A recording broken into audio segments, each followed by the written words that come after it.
estamos bien. Eh, Así que bueno, si les parece, esperando que Willy aparezca, yo hago la presentación, y si no, les hago una breve introducción y después cualquier cosa complementamos. Creo que es lo mejor, Vale, así se no... ve bien, se ve bien. Perfecto, buenísimo. Sí, yo, el que ve mal soy yo. Perdón por la desprolijidad, pero bueno, hoy está todo muy raro. Bueno, arranco. Bienvenidos al seminario ICC, como más le guste, seminario de COVID del Instituto de Ciencias de la Computación, instituto más dedicado a temas de Core Computer Science, y el Instituto de Cálculo, instituto más dedicado a la matemática aplicada. Ahí se me metió la pantalla de Humberto, no pasa nada.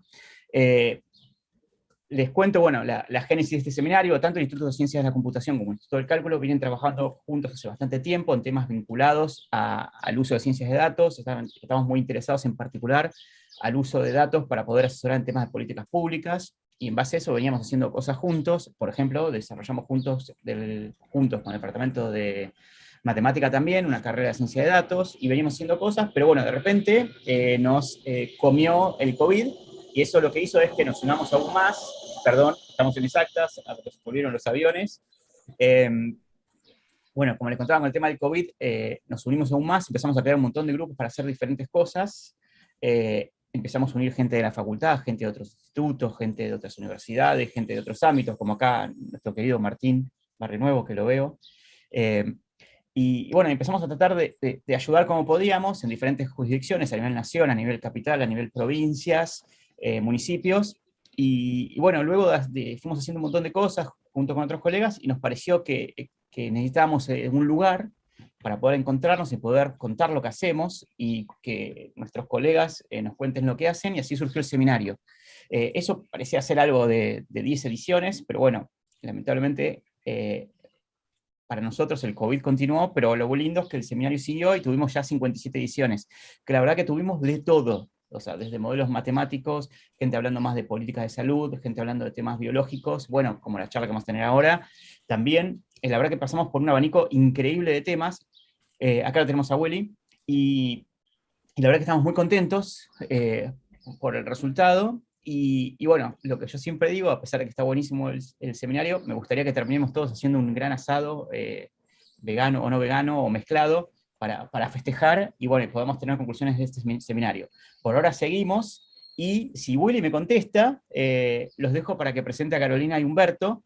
Si no, los presento yo. Willy, ¿estás? No está, o no me escucha, por lo menos. Willy, a la una. Willy, a las dos. Adriana, vos que estás ahí conmigo, ¿lo escuchás? No, no. Yo no lo escucho. Entonces, perfecto. Pero aparte creo que salió de la lista. Perfecto, no hay problema. Sí, capaz Entonces, que se fue a otro dispositivo, porque Sí, me dijo sí. por WhatsApp que no estaba pudiendo conectarse. dale, No Willy, venite estaba, acá. incluso se lo veía él, pero no Claro, podía Lo Willy, hablar. veía, venite acá pero al lado mío, nos ponemos barbijo. no el Que me está audio. llamando Willy. No hay problema. Entonces lo que hago yo para avanzar, lo voy a presentar yo a Humberto y Carolina, y después avanzamos. Cualquier cosa, después hacemos una pequeña corrección. Entonces los presento acá a nuestros queridos invitados. Bueno, tenemos a Carolina Torres, que es bioquímica, voy a leer, perdón, y doctora de la Universidad de Buenos Aires, es profesora adjunta en la Cátedra de Virología del Instituto de Investigaciones en Bacteriología y Virología Molecular, IBABIM, perdón si lo digo mal, de la Facultad de Farmacia y Bioquímica de la Universidad de Buenos Aires. También es investigadora adjunta del CONICET, integrante del Consorcio Argentino de Genómica del SARS-CoV-2, el Proyecto País. Su trabajo, bueno, se ha focalizado en el estudio de la evolución y epidemiología molecular, filogenética y filodinámica de diferentes virus. Caro, después cualquier cosa completa tus datos. Y bueno, y Humberto Debat, que es virólogo e investigador de planta permanente del Centro de Investigaciones Agropecuarias en el INTA en Córdoba, en virómica agropecuaria. Durante el último año y medio ha sido integrante del Consorcio Argentino de Genómica del SARS-CoV-2, Proyecto País. Humberto es miembro del Comité Asesor en Ciencia Abierta y Ciudadanía del Ministerio de Ciencia de Argentina, fellow y miembro de la ASAP Bio, embajador de la comunidad el eLife, afiliado de BioRCIP, que es como el ARCIP nuestro, y co-creador de Panlingua, una herramienta multilingüe de descubrimiento y lectura de preprints en ciencias biométricas. Buenísimo. Humberto aboga por prácticas científicas abiertas y el acceso al conocimiento científico como un derecho humano. De vuelta, Humberto, perdón por haberte leído. y no solo de memoria, cualquier cosa se completan, y bueno, ahora los quiero dejar a ellos dos para que hagan la presentación, espero que funcione todo bien, y gracias. Bueno, mil gracias Diego y Willy por la invitación, es un gusto estar acá con ustedes, me siento en casa de haber estado compartiendo un montón de seminarios y aprendido un montón de cosas. Aparte de agradecer la invitación, estoy muy contento de estar acompañado de Carolina, que es una persona que me ha enseñado tanto en este tiempo y que ha sido un gusto conocer durante la pandemia. Así que, bueno, vamos a dividir la charla en dos etapas. Yo voy a decir la primera parte y luego Carolina, pero probablemente me tenga que interrumpir cuando yo me despiste, me distraiga o diga pavadas. Así que, bueno, cualquier cosa, yo ya le dije que me haga alguna seña o algo para avisar que estoy derrapando. Pero bueno, cualquier duda, siempre a Carolina. Bueno, de nuevo, muchas gracias a la audiencia. Hoy vamos a hablar sobre variantes del SARS-CoV-2 en Argentina. Para empezar, si puedo pasar la diapo, ahí está, vamos a hablar de cómo se genera la diversidad genética de este virus, y qué es este virus. Creo que ya todos lo sabemos y es fantástico que de pronto el planeta Tierra conozca particularidades biológicas y genéticas de un virus. A mí siempre me impactó mucho ver en enero del 2020 algunos artículos en los diarios, en medios generales, hablando de proteínas virales, que antes era algo que se discutía en nichos muy súper chicos, y hubo una demanda, por supuesto, gigantesca de la población por saber sobre esto. Hoy en día, algunas de las proteínas de las que vamos a hablar acá son probablemente de las proteínas más famosas de la literatura en este momento, y quizás por un tiempito más. El virus el SARS-CoV-2, es el responsable, el agente etiológico de la enfermedad COVID-19. Está dentro a nivel taxonómico está dentro del orden nidovirales. Los nidovirus son virus con genoma de RNA positivo de simple cadena. Son extremadamente largos, o sea, solo para dar una idea, un genoma típico de un virus de RNA tiene alrededor, por ejemplo, los picornavirales, que son los más, uno de los órdenes más amplios en virus, por lo menos de animales, tienen unos 8.000 pares de bases, y el genoma de este virus tiene casi 30.000. Esto tiene distintas implicancias con respecto a los aspectos regulatorios y a la generación de diversidad. En ese contexto, tiene algunas propiedades que hacen, por un lado, que tenga la capacidad de replicarse, y por otro lado tiene un mecanismo de corrección. Dentro de esto que están viendo abajo es el genoma justamente de este virus. Ahí está las secuencias codificantes. Ven que hay una que dice ORF1A y ORF1B.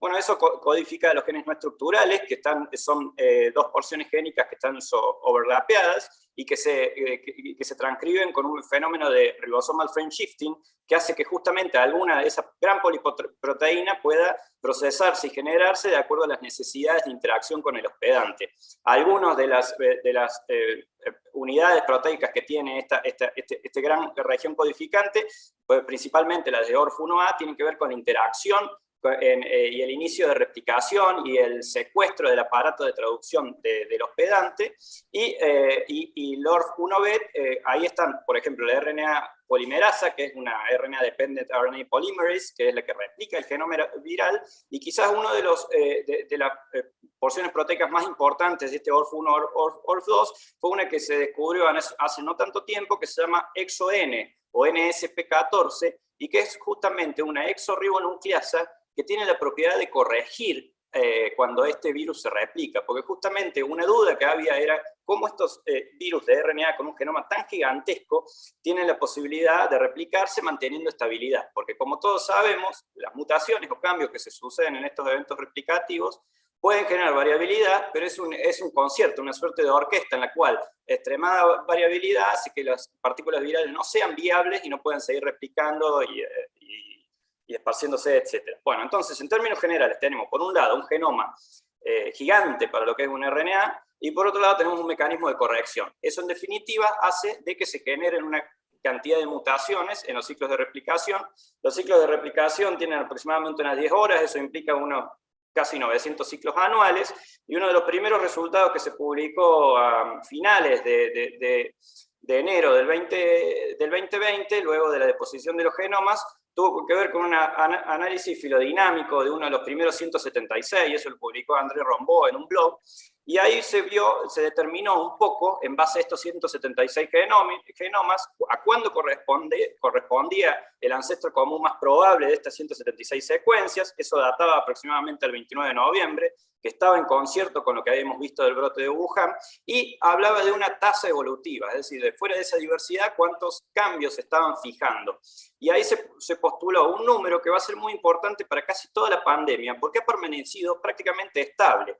Ese número es 0.8 por 10 a la menos 3. Ese número significa la cantidad de sustituciones por sitio, por genoma y por año que se generan en este virus. Si esto uno lo multiplica aproximadamente por año, le da entre 24 y 26 nucleótidos anuales. Es decir, que esa es la cantidad de cambios en este genoma de casi 30.000 nucleótidos que se incorporan en el genoma en un periodo de 12 meses. Eso ha sido una pauta que es la que ha delineado el contexto de todos los estudios filogeográficos, filodinámicos y evolutivos de este virus durante todos estos años. Luego sucedieron algunos cambios muy importantes que son los que vamos a ver justamente en esta presentación. Bueno, abajo se ve un poquito la diversidad, como pueden ver en esa parte de la diapositiva, que la diversidad es heterogénea. Hay regiones del genoma que justamente tienen mayor propensión a variar, probablemente porque algunas mutaciones en esos lugares pueden tener impacto biológico, impacto en la biología del virus. Yo les mencionaba la primera parte, que es la región replicativa del virus, pero toda la segunda, que codifica justamente proteínas estructurales, dentro de ellas la famosa proteína S, que la conocen todos ustedes. La transcripción de todos estos genes estructurales y su traducción se sucede de forma discontinua con una porcioncita de esta región que está 5', que se llama el UTR, y la región líder, y una pequeña señal que está repetida en tándem en distintas partes del genoma que se llama TRS, y eso hace de que justamente se generen muchos RNA subgenómicos, unos 10 aproximadamente, y eso es justamente por la razón por la cual se les llama nidovirus, porque justamente los RNA subgenómicos generan como una suerte de nidito, si uno lo ve de una forma gráfica, por así decirlo. Bueno, como dice ahí en las diapositivas, algunas de estas mutaciones que están sucediendo por ahí serán transmitidas a la progenie, y bueno, nosotros podemos hacer una suerte de recolección de esa diversidad en su extensión geográfica y cronológica, ¿no? Ahí tenemos el concepto de variantes, justamente, que es un concepto que ha sido, independientemente de virología per se, tiene una definición más aplicable al SARS-CoV-2 en particular, y que tiene que ver con versiones del virus que presentan una constelación de mutaciones particular en regiones de importancia biológica. Y el foco que se ha hecho, por lo menos hasta este momento, tiene que ver justamente con las mutaciones que se suceden en la región codificante de la proteína Spike. En base a esas mutaciones y un montón de eventos que se han sucedido, la Organización Mundial de la Salud desde finales del 2020 ha generado como una suerte de guía de clasificación de variantes de acuerdo a su importancia. Esto está en 3 categorías, una categoría que vendría a ser como una suerte de gradiente o gris, dinámica, que puede ser actualizable, flexible, que todos los martes tienen un informe nuevo donde hay reclasificaciones de acuerdo a las nuevas informaciones, que está basada en información que se va generando y que se genera en distintas velocidades, porque no es lo mismo tener datos a nivel genómico o genético que tener datos a nivel biológico, porque eso involucra experimentos, etc. Bueno, pero en términos generales, para que una variante sea clasificada como variante de preocupación, debe tener distintos cambios de distintas categorías, por ejemplo, genéticos o evolutivos, epidemiológicos, o estar asociada a cambios epidemiológicos y biológicos. Genéticos y evolutivos, un poquito lo que hablaba antes, diferenciarse específicamente de otras versiones del virus, de forma heterogénea en general, porque algunas de esas mutaciones están justamente en esta región que les mencionaba anteriormente, y sabiendo que algunas de esas mutaciones podrían tener un impacto en la biología del virus. Esa es justamente la parte del impacto biológico. Ya sabemos que ciertas mutaciones en ciertos lugares, luego de distintos experimentos, pueden tener implicancias en todo lo que hace a infectividad o transmisibilidad del virus, y a nivel de evasión o potencial escape parcial e inmune. Distintos cambios en esta región. También sabemos que son complementados con cambios en otras partes, en otras regiones. Por eso, pero las constelaciones básicas que determinan a este tipo de variantes están justamente asociados a ciertos marcadores particulares de la proteína S. Y el tercer aspecto, por supuesto, que mencionaba es el aspecto epidemiológico, que estén asociadas a su emergencia a potenciales brotes dramáticos de casos en las regiones a donde emergen y se establecen aumentando su frecuencia y desplazando otras versiones del virus, comportamientos que están muy asociados justamente a que sea un virus distinto. Toda esta discusión que se ha generado por los tipos de clasificaciones que ha hecho la OMS han tenido, digamos, por supuesto, han sido acompañadas de una cierta polémica, pero creo, esto es una opinión personal, que han sido bastante ordenados en la forma que han generado las clasificaciones, que en general le han pegado cuando han clasificado variantes como de preocupación, realmente han tenido un impacto importantísimo en la pandemia. Algunas veces algunas variantes de interés terminaron siendo scariants y fueron descartadas, y por eso en este momento contamos con 4 variantes de preocupación, únicamente 2 variantes de interés y el resto algunas variantes de bajo monitoreo o sobreseguimiento adicional. En el gráfico de la derecha ven un árbol filogenético en el cual se puede ver una temporalidad. El inicio, ese punto del medio de ese círculo, vendría a ser el inicio de la pandemia, por así decirlo, o lo que trata de reconstruir. El brote inicial en diciembre del 2019. Luego vemos una temporalidad, todo lo que está asociado como gris, podríamos decirle que no es ni VOC ni VOI, y si vemos bien, a partir de aproximadamente diciembre es que empiezan a surgir todas estas versiones del virus que están representadas por distintos colores y que, como pueden ver, no son digamos, no necesariamente están relacionadas evolutivamente hechas entre sí. Después vamos a ver que comparten algunas mutaciones en particular, pero que han surgido de forma independiente, es decir, que hay una convergencia evolutiva de algunos de estos marcadores que mencionaba antes, y que justamente ese gran impacto que han tenido en darle una biología distinta se ve que ha hecho que surjan y sean seleccionadas en distintos lugares del mundo. Esta dispersión, que no es solo evolutiva, también, como ustedes lo saben, es geográfica. Y luego en el gráfico de abajo pueden ver el cambio de frecuencia. Esto está basado en las secuencias que han sido subidas al repositorio GSET, que es justamente el lugar que alberga aproximadamente 4 millones y pico de genomas de este virus, que son subidos por la comunidad internacional académica, que son de acceso público y que pueden ser estudiados por cualquier persona que genere un usuario de este lugar. Como pueden ver, podemos ver toda una primera etapa que le podríamos llamar de primera ola, a donde están todas esas versiones del virus que le podríamos llamar grises, que justamente no serían consideradas variantes por este tipo de definiciones. Luego vemos el surgimiento de alfa y finalmente vemos, digamos, a partir del primer trimestre del 2021, la delta, y que al final o en los tiempos actuales es dominante a nivel global. Como pueden ver, toda esta gran curva de frecuencia y desplazamiento de variantes unas por otras quizás no refleja bien algunas cosas que han pasado durante la pandemia, que por ejemplo tienen que ver con los cientos de millones de casos que hubieron en Latinoamérica y que fueron principalmente generados por otras variantes como gamma, y que sin embargo gamma es una porción reducida de lo que vemos acá en esta cantidad de genomas que estamos viendo y que han sido de acceso público en GSET. Quizás porque en Latinoamérica o en otras regiones del mundo hemos tenido tasas menores de secuenciación a nivel global que las de algunos países centrales, que en este momento, por ejemplo, implican aproximadamente el 50% de los genomas que están disponibles ahí. Uno de ellos es Reino Unido y el otro en Estados Unidos, que avanzó mucho con su vigilancia recién a partir del segundo trimestre del 2021. Es decir, que si bien esto refleja una dinámica del virus, no representa específicamente la realidad de la epidemia, de la pandemia a nivel global, sino lo que se puede reconstruir a través de datos públicos. Como mencionaba, hay algunas mutaciones en particular que tienen algún impacto y que han sido estudiadas de forma individual, inclusive en distintos experimentos de mesada, donde se les vio distintas propiedades. Y también podemos ver que hay algunas que son compartidas por otras. Aquí hay esto para ver, están justamente la región que me comentaba, que era codificante de la proteína S.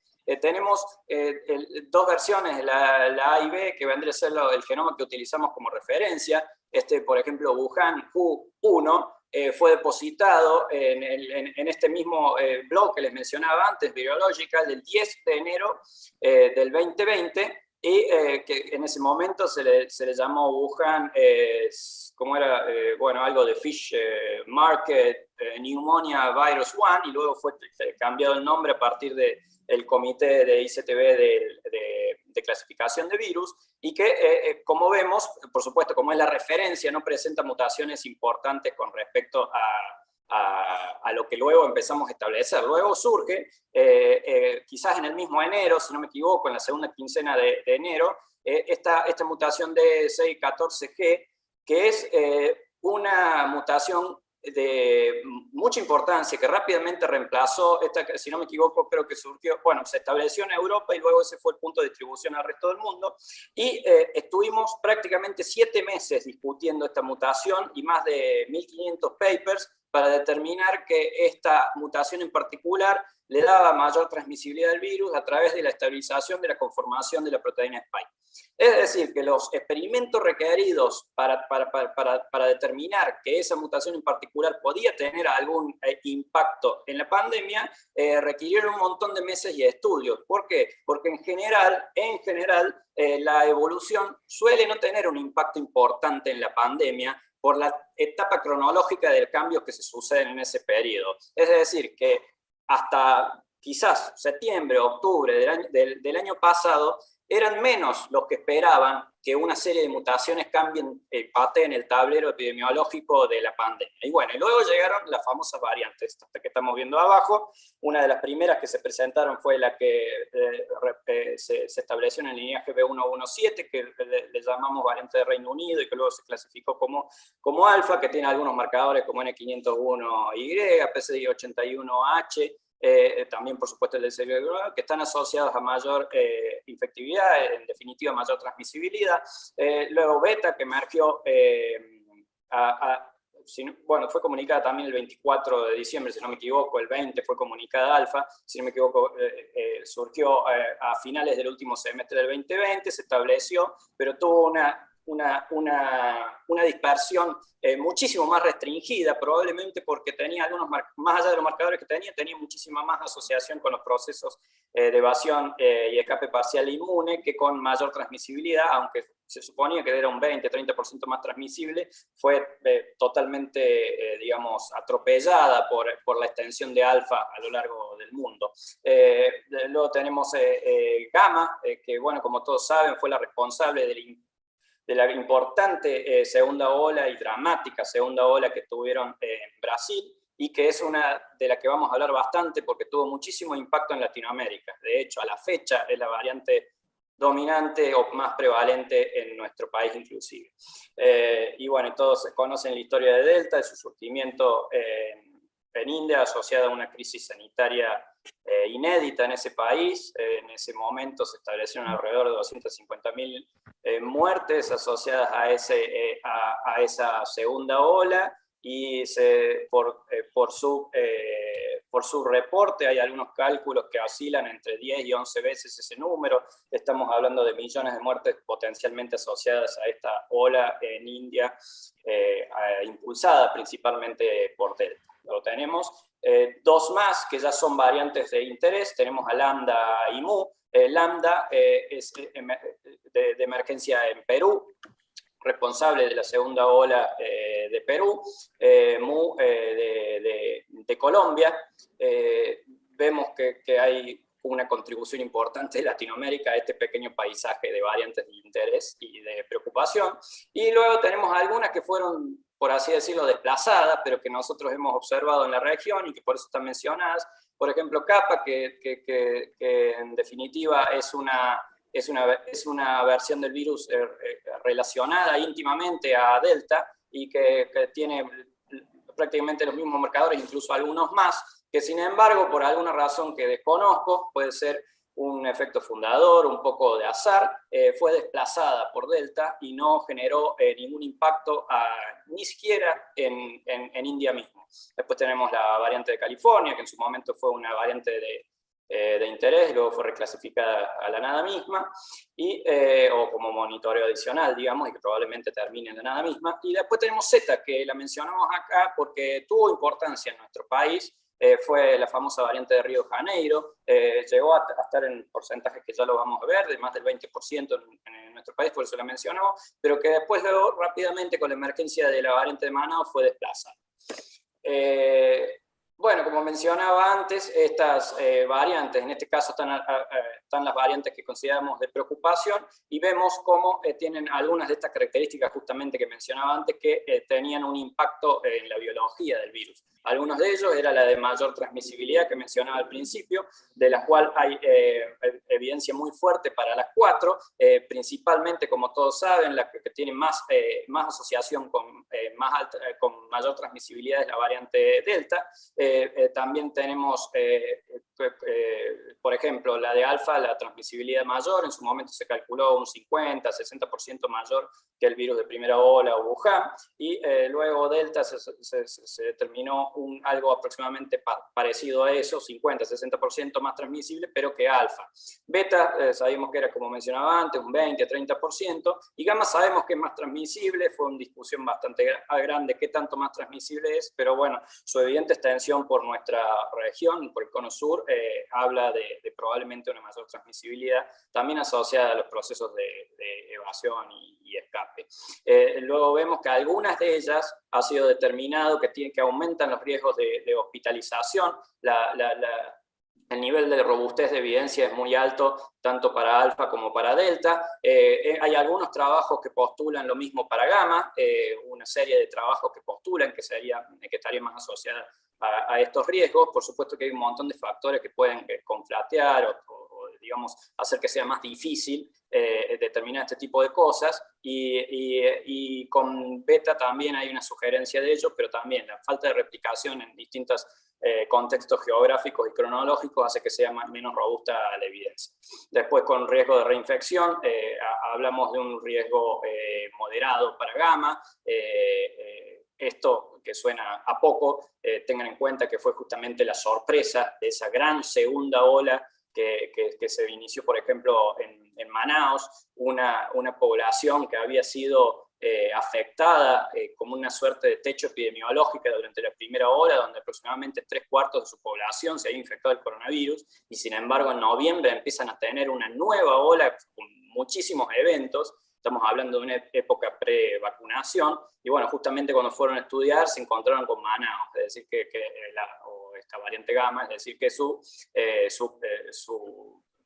una variante que está asociada justamente con procesos de reinfección, como algunas otras. Y impacto en diagnóstico, bueno, tenemos, por ejemplo, el tema de alfa, que es el target failure del RT-PCR, que de hecho fue una de las coincidencias en su descripción, en el sentido de que cuando se estaban haciendo los testeos por uso de PCR, algunos de los primers de los kits que utilizaban en esa región no amplificaban, pero los otros sí. Esto por supuesto, inicialmente siempre pareció como una duda o una falla técnica, pero en el momento se empezaron a acumular. En coincidencia empezaron los estudios evolutivos de esta variante en particular, y bueno, y ahí se asociaron las partes genéticas con este impacto en diagnóstico, y se generó quizás la base de datos más importante sobre una variante en ese momento con respecto a las propiedades de alfa, y que marcaron justamente un camino para el resto de lo que vendría a ser la vigilancia a nivel internacional, y sentaron las bases del potencial impacto de una versión distinta del virus en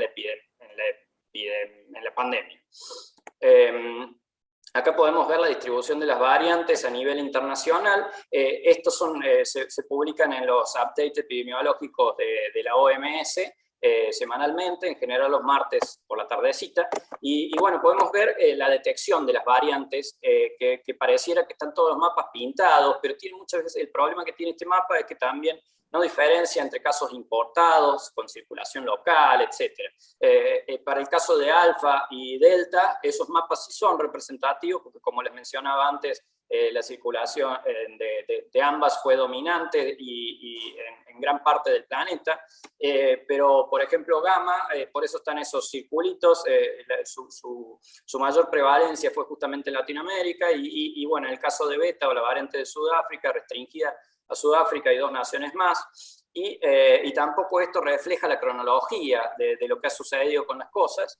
Me pasé de diapo, pero bueno, en definitiva, ese mapa tampoco es representativo en el sentido de que, por ejemplo, beta, en este momento, prácticamente que no existe, por así decirlo. Es como una suerte de linaje prácticamente extinto, porque en Sudáfrica fue reemplazado en su totalidad, prácticamente, más del 97% de las nuevas infecciones que se suceden en Sudáfrica, el centro de emergencia, están impulsadas por Delta, y entonces eso, que por supuesto disminuye las probabilidades de que uno importe esta variante y eventualmente que se disperse o que logre. Pero bueno, esto estuvo asociado justamente a un contexto particular de la pandemia, a donde las características, vamos a decirle, biológicas de la variante Delta fueron favorecidas por el contexto inmunológico de la población, pero esperamos, o potencialmente sería plausible, que en un futuro variantes similares a beta, es decir, que tienen mucha asociación con procesos de evasión del sistema inmune, podrían empezar a colonizar nichos en sociedades que tienen altísima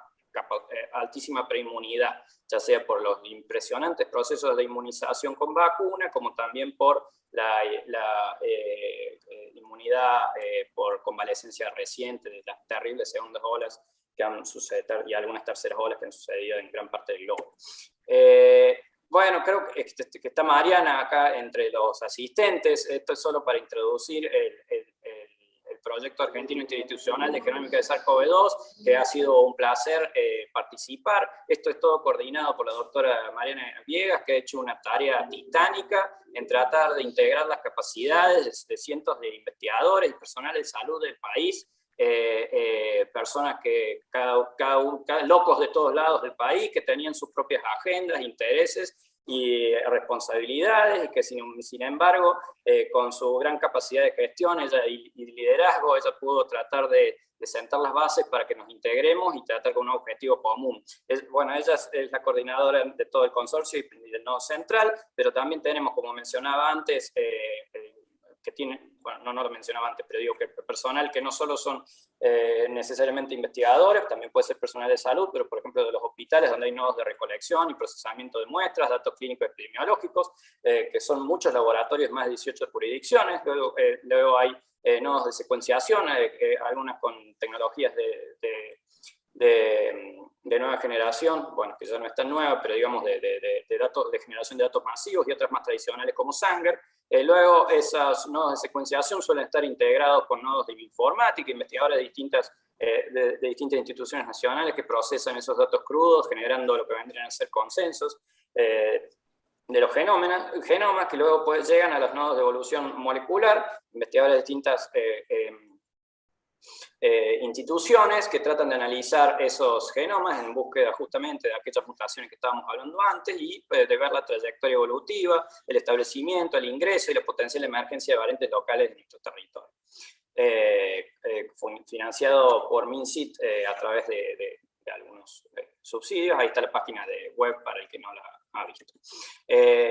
Bueno, entonces el proyecto tiene objetivos, quizás el análisis epidemiológico evolutivo de SARS-CoV-2 en Argentina, que es el desde marzo del 2020, fue probablemente el objetivo principal de este proyecto, y luego cuando empiezan a cambiar las cosas, esto que les mencionaba, de esa nueva etapa de la pandemia que se inicia a finales del 2020 con la emergencia de estas versiones del virus realmente distintas, es que se hace también un proceso importante de redireccionamiento de esfuerzos a la vigilancia activa de variantes en nuestro país.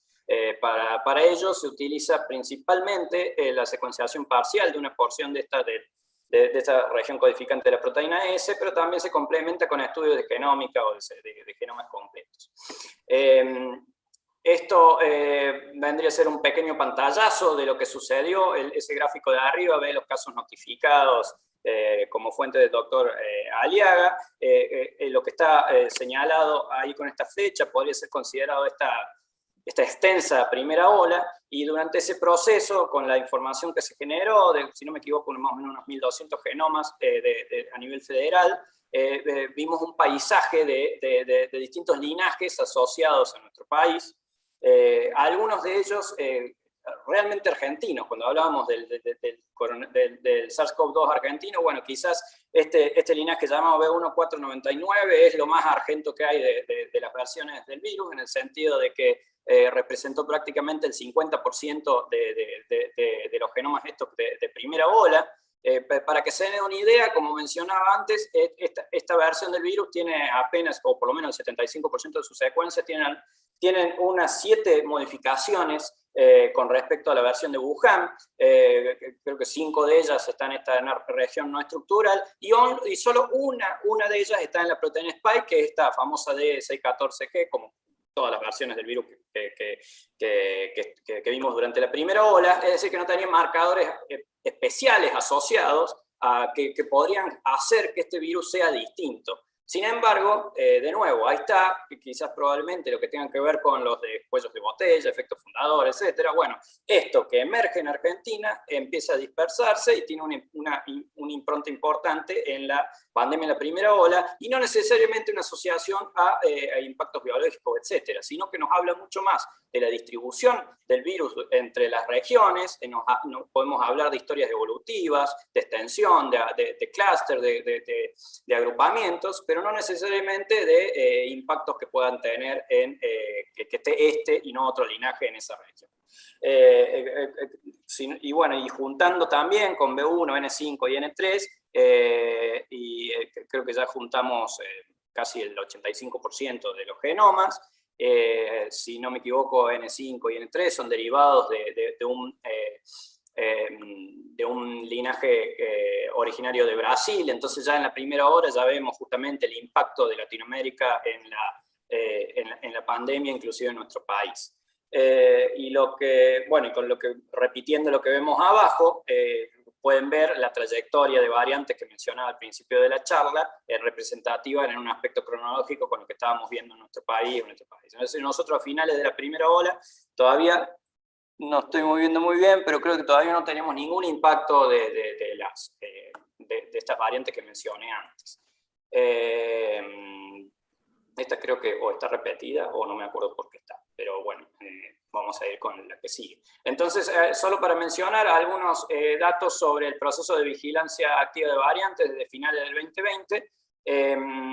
Esto es un último reporte publicado ahora en octubre que habla del esfuerzo que se hace a través del Ministerio de Salud de la Nación y el Instituto Malbrán, a donde ellos han hecho un recorrido en base a los muestreos al azar en la comunidad a nivel federal del paisaje de variantes que han visto en las distintas localidades a través de secuenciación genómica, y a donde se ve justamente que, bueno, no sé bien a partir de qué semana, ellos parten de la semana 8, ¿no? Pero no sé si empiezan a ver que más o menos, no sé, justamente a partir de esa semana empiezan a ver colores en ese gráfico que implican justamente variantes del virus. Y bueno, podemos ver este gran color rojo que está acá, es la variante gamma, que inclusive a la semana 38 sigue siendo, representando más del 50% de los casos de sus muestreos a nivel federal. Esta verdecita que está acá es esta lambda que hablábamos de Perú, y empezamos a ver, por lo menos a partir de la semana 30 y ya bastante más, entre la semana 34 y 38, el ingreso y establecimiento de Delta, que está en amarillo, en las últimas semanas. Esto es como quien diría una sopa de todo lo que pasa en el país. Entonces, a veces estas sopas representan una realidad que es un poco más dinámica y heterogénea a nivel de las distintas regiones de nuestra geografía, ¿no? Acá tenemos algunos resultados de Proyecto País, de vigilancia. A la izquierda tenemos de provincia de Santa Fe, a donde, bueno, en este caso los colores son distintos, pero bueno, acá el verde es gamma. Vean el importante impacto que ha tenido en Santa Fe la variante gamma. Ese azul es lambda. Y bueno, también, quizás no lo mencioné antes, pero alfa, como se ve acá en Santa Fe y como se vio también en el gráfico de Malbrán, a diferencia de lo que sucedió en Europa y prácticamente en casi todo el mundo, tuvo una experiencia distinta en Latinoamérica. Nosotros cuando lo empezamos a ver, quizás estábamos preveyendo algún escenario posible en el cual esta variante con su alta transmisibilidad iba a llegar a nuestro país, que creo que las primeras detecciones fueron en enero, por ahí, que eventualmente iba a llegar a la dominancia y iba a ser la impulsora de nuestra segunda ola. Y eso no sucedió, creo que nunca subió de más del 15%, en alguna localidad sí, pero digamos nunca a nivel general. Y bueno, eso tiene que ver con esta realidad distinta de Latinoamérica, a donde empieza a tener muchísimo más importancia la variante gamma, y en menor medida la lambda, que como vemos en esta curva de aquí también, ha desplazado el potencial dispersión y extensión y aumento de frecuencia de alfa. Esos resultados, por ejemplo, en semana 37-38, como pueden ver, Santa Fe tiene un importante aumento en las últimas semanas de septiembre con respecto a la frecuencia de Delta, estamos hablando de un 25%, esto por así decirlo, en detrimento de la disminución en lambda. Y después tenemos a la derecha, creo que está Belén, si quiere comentar algo entre los asistentes. Esto es un informe que se publicó también muy recientemente, en octubre, con datos hasta el 27 de septiembre de la provincia de Córdoba, donde están implementando de forma muy eficiente una vigilancia a través de RT-PCR sensible a las variantes, con un gran número de muestras. Si no me equivoco, en este momento están analizando prácticamente todos los PCR positivos que se dan a nivel de comunidad, además de hacer seguimiento de algunos brotes y ingresos internacionales, y el panorama que les da es, a final de semana, aproximadamente un 4.9% de frecuencia de Delta, que es un número interesante, porque el reporte anterior que ellos tenían, al 2 de septiembre, Delta ya representaba el 2.2% de sus muestras. Entonces, quizás algunos esperábamos que en este último reporte iba a haber un aumento mayor, que por suerte parece que no se ha dado. Y este 4.9% que vemos, bueno, como pueden ver, en el caso de Córdoba no fue por desplazamiento, bueno, esto es especulativo, de lambda, sino con una disminución en gamma. Y también este 4.9% no refleja la realidad de la provincia, sino pareciera ser algo más heterogéneo, porque en el caso de la capital estos porcentajes de aproximadamente el 1.2%, y en el interior de la provincia sería 8.9%. Bueno, en el caso del AMBA, acá tenemos algunos últimos datos, también hasta el 25 de septiembre. En este caso vemos también un aumento bastante importante en la frecuencia de Delta, llegando al 35% en esta última semana, en esta área metropolitana, en este caso con una disminución porcentual en la cantidad de casos asociados a la variante gamma, que es luego de un paisaje bastante estable que está empezando a disminuir. Y en este caso también, como en el caso de Santa Fe o en el de Córdoba, esto no necesariamente se ha reflejado en la situación epidemiológica. ¿Qué quiero decir? Que hasta ahora, por lo menos, el aumento de proporción de casos por Delta no se ha manifestado en aumento de los casos notificados. De todos modos, acá copio un pequeño gráfico de Martín Barrionuevo que está por ahí, a donde se ve algún cambio de trayectoria del crecimiento, del porcentaje de crecimiento de casos de Cava, a donde están también, si uno desglosa estos datos, con un delta del 35%, si no me equivoco, Carol puede corregir después, que podría ser algún indicio de la potencial comienzo del impacto de Delta en la región. Solo para comparar, hay acá algunos datos a nivel regional, justamente de países limítrofes. En el caso de la izquierda tenemos el monitor de vigilancia de Chile, en el cual hubo, bueno, un recorrido bastante interesante. Estábamos mirando siempre todas las semanas muy atentos a la realidad de Chile, porque tenía un panorama de variantes por lo menos hasta la semana 27 o 28, muy similar al nuestro. Y ellos tuvieron un ingreso de Delta un poco antes, y también tuvieron el ingreso de una variante de la que no hablé prácticamente nada, que se llama Mu. Y hubo en algún momento que había algunas cosas, pero parece que Mu entró un poquito antes, entonces había alguna lectura que hicimos en alguna de las semanas que parecía que Mu estaba, por así decirlo, o deteniendo o interfiriendo en el aumento de frecuencia de Delta. Bueno, eso parece que ya sería historia pasada. Lo que estamos viendo es que en la última semana, la 38, esta variante Mu está en el 8% y disminuye en una pendiente de baja de frecuencia. Gamma está prácticamente virtualmente desapareciendo de Chile, y Lambda ya casi que representa aproximadamente el 1%. Y con respecto a la situación epidemiológica en Chile, hay gente que sabe mucho más de números que yo, pero bueno, lo que estuvimos viendo es que ese punto de inflexión que se sucedió en esta baja dependiente de casos se dio aproximadamente a mediados de septiembre, y esto es en coincidencia con la semana 36, a donde justamente Delta empieza a ser dominante, representando el 65% de las infecciones.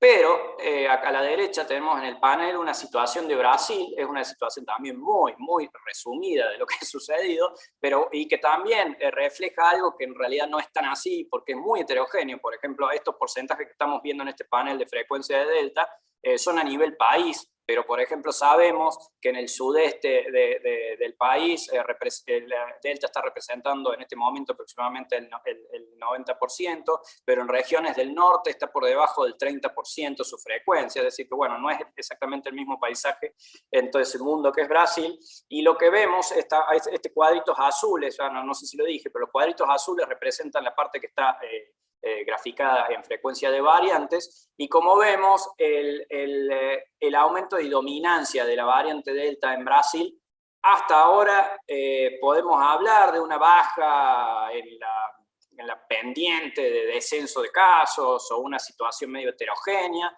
pero no podemos decir que están aumentando los casos en este momento, o por lo menos no en términos generales a nivel del país en general. Es decir que, bueno, todas esas cosas a veces hay que tomarlas con cierta cautela y quizás esperar, quizás haya un comportamiento, digamos, por así decirlo, anacrónico, desfasado, que todavía no estamos viendo porque recién están sucediendo estas cosas, y también pensar de vuelta de todo el aspecto de incertidumbre y tensión de un montón de aspectos que diferencian a nuestras regiones y países, que tienen que ver no solo con las políticas sanitarias, con la cuestión del avance de la campaña de inmunización, con las normas de la ciudadanía, qué tan cerca, qué tan lejos estuvo la segunda ola, qué impacto tuvo, bueno, un montón de componentes que hacen que la incertidumbre sobre la situación epidemiológica sea muy difícil de determinar. Bueno, Carolina. Bueno, ahora entro yo. Bueno, gracias.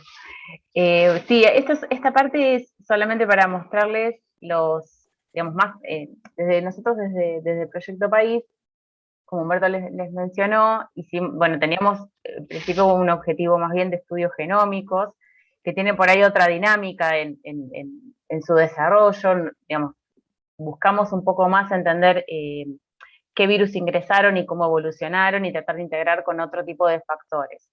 Cuando emergen las variantes y tuvimos que de alguna forma nos volcamos a hacer esa vigilancia con esta otra estrategia, eso por ahí requería otro tipo de análisis, quizás un poco más rápidos y menos profundos, porque ahí el interés estaba puesto en más bien detectar qué teníamos y qué no teníamos.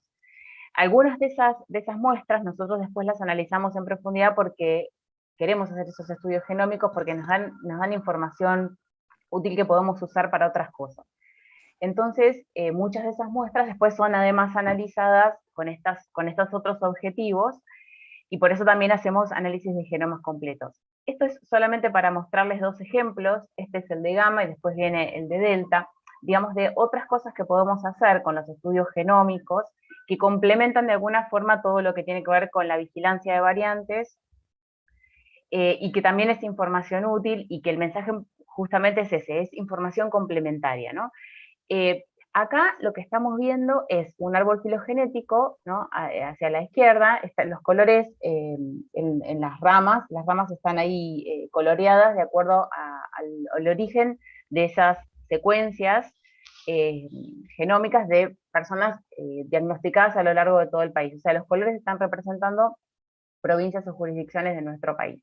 Y el árbol filogenético está mostrando, bueno, justamente muestra las relaciones evolutivas entre las secuencias, o sea, la idea es, vamos a reconstruir cuáles son esa trayectoria evolutiva que siguió esta variante gamma al ingreso y su establecimiento en nuestro país, ¿no? Entonces, son muestras de nuestro país, la mayor parte son de individuos no relacionados, o sea, por información epidemiológica no tienen nexo epidemiológico entre sí. Sin embargo, la idea es que con estos análisis podemos detectar cadenas de transmisión por esa huella que queda en los genomas, y que podemos usar esa información para hacer estas reconstrucciones. Entonces, lo que estamos viendo es un árbol filogenético con representantes de variante gamma, que como bien les mostró Humberto, se diseminó por todo el mundo, con una mucha mayor presencia en lo que fue América del Sur, por lo tanto, la mayor diversidad de gamma la tenemos desde Brasil, o sea, hoy en día gamma está diversificada en linajes derivados, que llegan más o menos hasta el 11, o sea, eso que vemos como linaje P1, que es gamma, todos los derivados también es gamma, pero tenemos hasta P1, 1,11. perdón, P1.1 a P1.11. Y a su vez algunos de ellos también están derivados. Lo mismo está pasando con Delta y con los demás, ¿no? Se siguen, digamos, sigue habiendo, como sigue circulando, sigue habiendo procesos de diversificación y se sigue generando linajes derivados.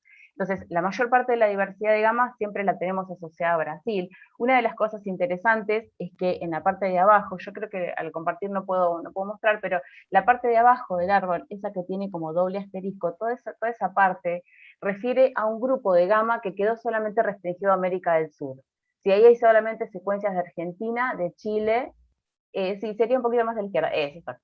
Serían Argentina, Chile y Brasil. Eso es un linaje particular de gama. Todo el resto sí se diseminó al resto del mundo. Es decir, hay un montón de cosas. ¿Y qué pasa? Cuando vemos esas ramas, en realidad lo que está mostrando es que se van fijando cambios y algunos de ellos pueden llegar a tener algún impacto. Eso es para análisis futuros. Lo que estamos mostrando sí, un poco más ampliado, que ya se leen, si uno quisiera, con un poco de ganas y un poco de zoom, los nombres de las secuencias con fechas y lugar. Ahí lo que estamos viendo fundamentalmente son los grupos importantes para nuestro país. Entonces, lo que vemos es que para la variante gamma se observaron más de 50 introducciones a nuestro país desde esta detección genómica, ¿no? Por supuesto que pudieron haber muchísimos más, pero recordemos que con los análisis genómicos, por el tipo de muestreo que tenemos y por cómo se realizan acá y en todos los lugares del mundo, se toman solamente una porción de los casos positivos, eso se hace con ciertos criterios, en términos de estudios más de lo que tiene que ver con las trayectorias evolutivas por región, se toma un criterio más del tipo tener una representación geográfica y una representación temporal del periodo de estudio. Y para lo que tiene que ver con análisis de vigilancia de variantes, en general si nos focalizamos en periodos temporales muy acotados, semanas epidemiológicas, y en algunas regiones específicas, teniendo más bien un criterio de un porcentaje de muestras que se van a secuenciar o se van a analizar con esta técnica respecto al total de los diagnósticos. En esta época donde estamos teniendo casos, digamos, más a la baja, en general estamos teniendo una mucha mayor proporción de representación de lo que podemos estudiar por estos métodos que la que quizás teníamos al pico de la segunda ola, ¿no? Donde por las limitaciones propias de estas técnicas no podíamos acceder a, no sé, secuenciar la mitad de lo que se diagnostica, pero sí más o menos siempre manteniendo un porcentual que podemos considerar representativo en este momento. Entonces, bueno, habiendo dicho todo esto, ahí lo que estamos viendo es que directamente con estos análisis se detectaron más de 50 introducciones de gamma en nuestro país, o sea, introducciones independientes, en el sentido que este análisis está realizado de modo tal de incorporar todo lo más parecido que existe genéticamente dentro de esta base de datos que actualmente tiene más de 4 millones de secuencias. De esa forma es que nosotros podemos detectar si hubiera algo muy parecido a los virus que han ingresado, los podemos incorporar y los vemos. De esa forma es que se determinan esta cantidad de introducciones. Algunos de esos grupos están formados exclusivamente por secuencias de Argentina. Eso implica que el virus ingresó, adquirió ciertos cambios que permiten después que con esta reconstrucción puedan verse como, digamos, compartiendo un ancestro en común que está representado por un nodo en estos gráficos, y después esos grupos, digamos, de alguna forma se han diversificado y se han transmitido en el contexto de nuestro país. Algunos de esos grupos tienen solamente secuencias, digamos, de alguna región circunscrita, puede ser una sola provincia, o regiones, claro, más acotadas, y hay otros grupos que son mucho más diversos y presentan secuencias de muchas provincias, inclusive distantes a lo largo de nuestro país.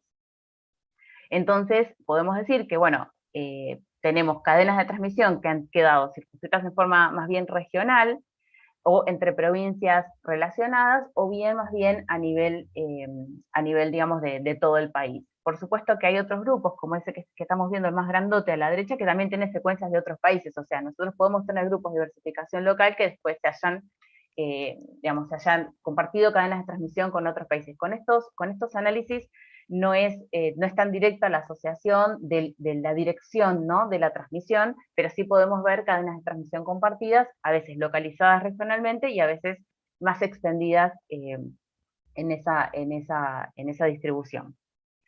Y bueno, me parece que respecto a gamma ya estaríamos. Vamos a la otra. Sí, ese es el que comenté de todo lo que tiene. Bueno, y acá, este sería los últimos análisis que tenemos respecto al estudio de brotes y cadenas de transmisión asociados a Delta en algunos lugares de nuestro país. Acá solamente vamos a focalizarnos en 2 análisis. Esto está en el último reporte que sacamos, el número 27, que allá tienen el link para acceder.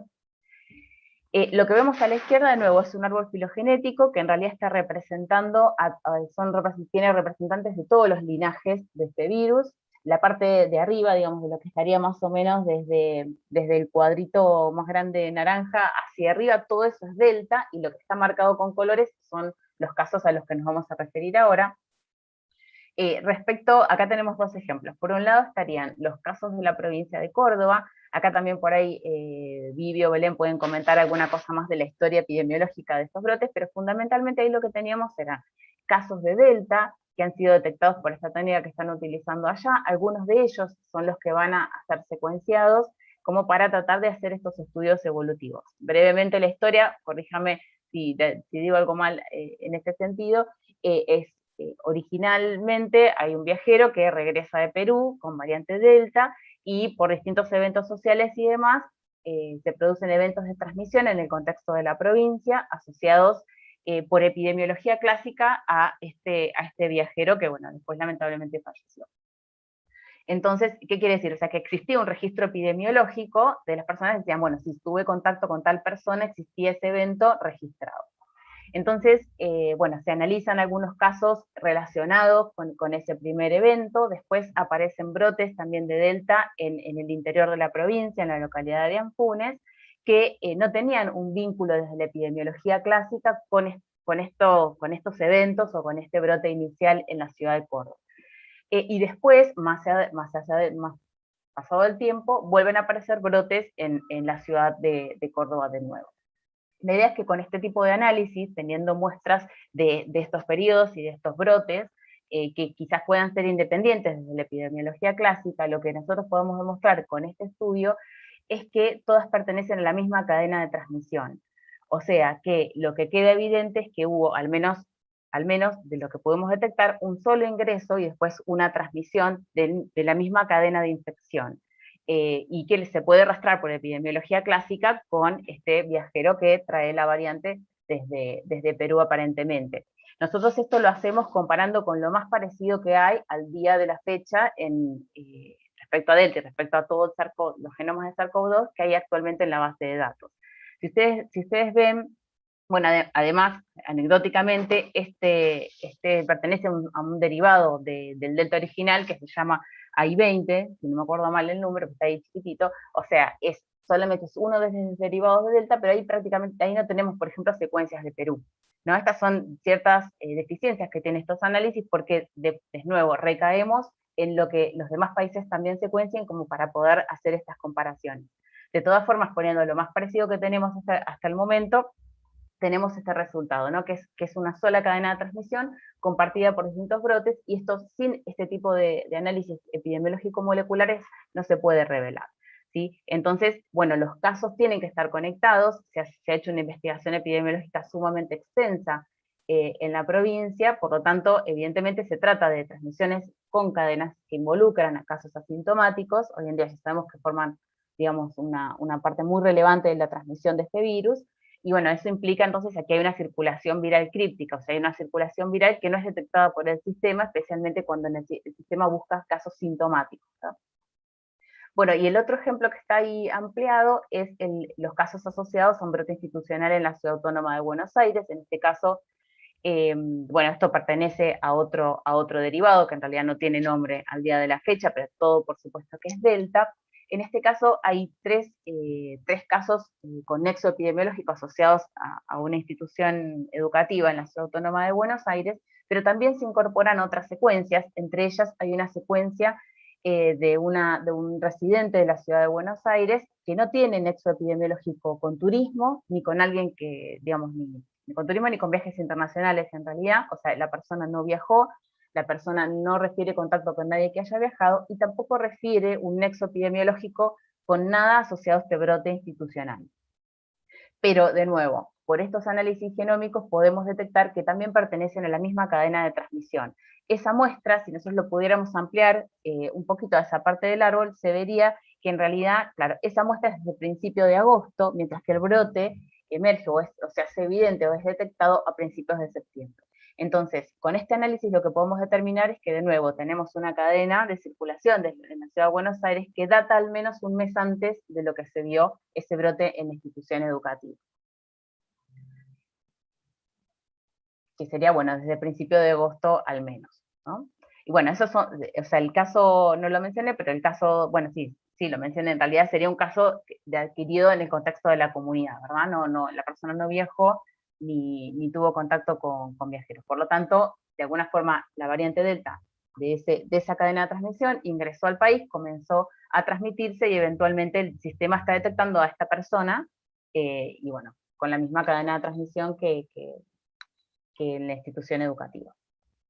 Esto es como para mostrar de alguna forma cómo se complementan estos análisis con toda la investigación epidemiológica clásica. Por supuesto que sin la parte clásica epidemiológica, estos estudios no tienen ningún sentido porque no podés prácticamente sacar ninguna conclusión. Por eso es algo complementario. Bueno, y esto es solamente como para finalizar respecto a la efectividad vacunal, que siempre surgen los interrogantes respecto a las variantes que quizás, digamos, gamma, teniendo en cuenta que fue la preponderante en todo lo que es la segunda ola en nuestro país, y delta porque evidentemente es la que está cobrando también mayor número de infecciones, y probablemente tenga un rol preponderante también en el futuro. Solamente como para hacer una breve revisión de lo que nosotros pudimos encontrar respecto a los estudios de efectividad vacunal, o sea, cuando la vacuna es aplicada en el contexto ya de la población, no en el contexto de un ensayo clínico, en los estudios en los que puede discriminarse específicamente el tipo de vacuna y el tipo de variante para la cual se hizo ese estudio, o se han podido separar los casos cuando se hacen los estudios de efectividad.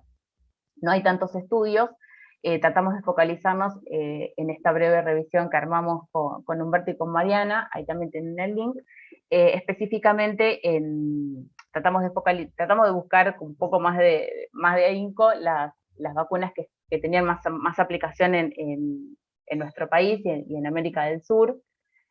Bueno, y lo que nosotros encontramos básicamente es lo que están viendo ahí en la tabla. Los colores verdes están representando en un degradé de valores de efectividad vacunal. Los estudios utilizan distintas metodologías para hacer estos cálculos, por eso no son necesariamente directamente comparables, siempre hay que hacer esta advertencia, pero bueno, tienen las referencias en el trabajo como para ir a buscar específicamente cómo han sido calculados. Y fundamentalmente siempre lo que tenemos que destacar es que tenemos que ser bastante claros cuando hablamos de efectividad vacunal respecto a qué cosa específicamente, si es respecto a la infección sintomática, si va a ser respecto a cualquier tipo de infección, si es respecto a la enfermedad severa, y tratar de leer con un poco de cuidado a qué llamarían enfermedad severa, o si es, por ejemplo, en la prevención de las hospitalizaciones o respecto a las muertes. Por eso está, de alguna forma, tratado de hacer esa discriminación. Pero bueno, el mensaje fundamental es que en realidad para todas las variantes se observa niveles de efectividad altísimos, muy buenos, especialmente para lo que es la prevención de las enfermedades severas, medidos desde la hospitalización o para la prevención de las muertes. Esto es algo esperable, en realidad para todas las vacunas siempre va a ser mayor la efectividad en ese nivel, después sí va disminuyendo para otros tipos de outcomes, digamos, en los ensayos, pero bueno, ahí tienen más o menos, bueno, y cómo podrían ser para distintos estudios, para las primeras dosis o para las segundas dosis. Lo que vemos fundamentalmente es que especialmente en el caso de Delta, siguen siendo sumamente efectivas para la prevención de la enfermedad severa, hospitalizaciones y muerte, y sí se había observado inicialmente en unos primeros estudios una disminución en la prevención de la infección sintomática por Delta, especialmente cuando estaban aplicándose una sola dosis, o especialmente con una sola dosis, lo que en principio llamó como mucho la atención y de alguna forma impulsó o aceleró el tema de la aplicación de las segundas dosis para la prevención de la infección sintomática por Delta.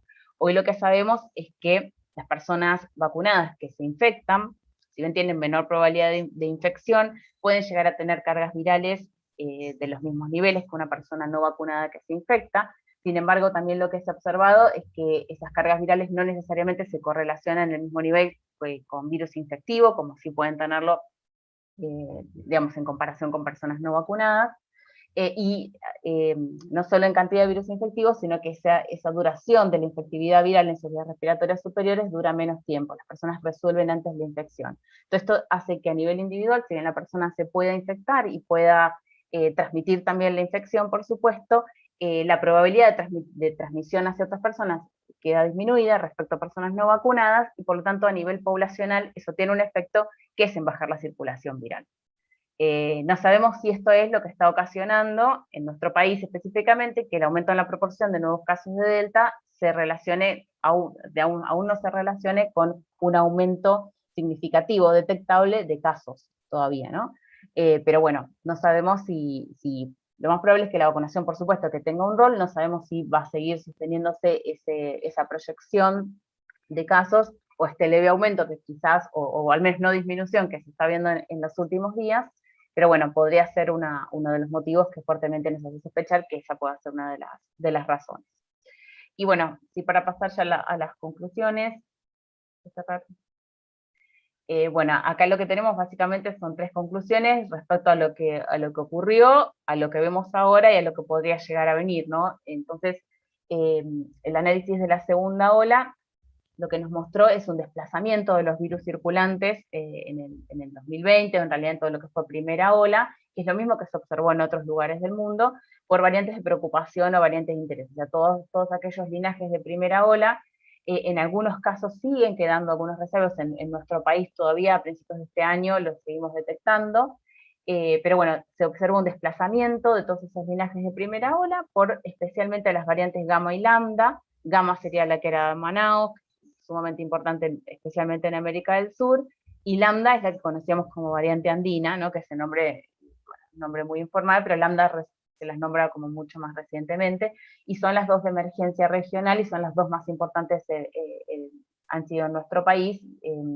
Por lo tanto, acá ya vemos esta importancia del impacto regional, de la circulación regional sobre nuestra epidemiología, ¿no? O sea, lo vimos en primera ola también, con estos linajes que se introdujeron en nuestro país y que se han diversificado con variantes emergentes en Brasil, que eran esos linajes N. De hecho, por ejemplo, el linaje B1133, que es el original, que da origen a todos los derivados que se llaman N, ha dejado, por ejemplo, N4 o N6 en Chile, a nosotros nos dejó el N3 y el N5, en Brasil llega como hasta el N10, y hay algunos de esos que han incorporado mutaciones asociadas a variantes de preocupación, por ejemplo la E484, y alguna otra también. Es decir, son linajes que si siguen circulando pueden adquirir de nuevo por convergencia mutaciones que quizás le estén dando alguna ventaja, que son las que por ahí estamos viendo en las variantes de preocupación.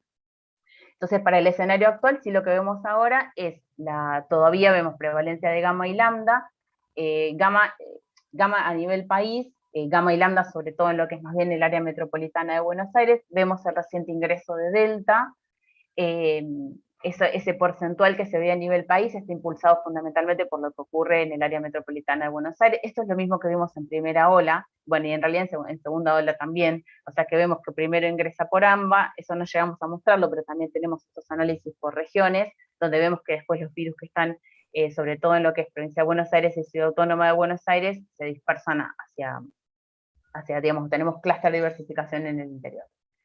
Bien, y después, esto de nuevo también está en consonancia con la epidemiología regional. Por un lado, digamos, está caracterizada por que está aumentando Delta, como bien mostró sobre todo en lo que es Chile y Brasil, que son los países que tienen por ahí un seguimiento actualmente de vigilancia genómica más rastreable, por lo menos para nosotros. Otros países es bastante más difícil encontrar la información, a veces de hecho hay solamente comunicados de prensa o cosas medio difíciles de rastrear en porcentuales o en la temporalidad. Lo que vemos es que es muy importante informar el periodo en el cual se están haciendo esos análisis, y sobre todo, por supuesto, también informar si son relacionados a turismo o no. Así que bueno, por ahora estamos teniendo un panorama bastante parecido, quizás más lento en el sentido de los aumentos que sí se ven en Chile y en Brasil, y nosotros miramos Chile por esto, porque es sumamente parecido a lo que tenían circulando que nosotros. Bien, y después, respecto a lo que sigue, o a lo que podríamos llegar a ver, bueno, lo que tenemos es una apertura inminente de ingresos internacionales, especialmente de países limítrofes ahora, en unas semanas más desde otros lugares. En el resto de los lugares del mundo está circulando Delta. Los viajeros que ingresen con virus van a ingresar con Delta en su alta mayoría. Entonces, bueno, enfatizar de nuevo la importancia de mantener los protocolos de testeo y los estudios de vigilancia molecular como complemento de estudios epidemiológicos clásicos, que es lo que nos permite en realidad tener un abordaje completo de los brotes y de todos los eventos relevantes. Y bueno, esto lleva, por supuesto, a fortalecer las estrategias de lucha frente a la COVID-19, que es lo que estamos haciendo desde hace casi 2 años todos nosotros. Esto es para mostrar solamente una foto que es de las primeras fotos que están en la página de País, y algunos integrantes. Ahí en el centro está la doctora Mariana Viegas. Ahí tienen los datos de contacto de la página web del Proyecto País, donde están todos los reportes y algunas otras cosas también. Bueno, el mail de contacto y bueno, nuestros contactos personales también por si nos quieren. Bueno, muchas gracias. Genio los dos. ¿Se escucha? ¿Se me escucha? Se escucha, Will, se escucha. Mil disculpas que entre tarde la web e internet de Ciudad Universitaria me jugó una mala pasada. Lo que pude escuchar fue sensacional y lo que me perdí lo voy a escuchar el fin de semana.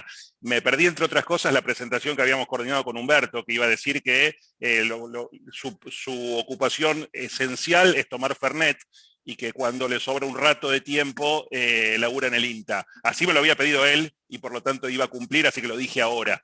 Muy bueno, gente, digo, muy agradecidos todos y todas por el laburo sensacional que vienen haciendo, como decía Caro, desde hace 2 años, y que son un apoyo esencial para la lucha contra la pandemia. Así que nada, digo, no solo felicitarlos por la charla, sino más que por la charla, por el laburo.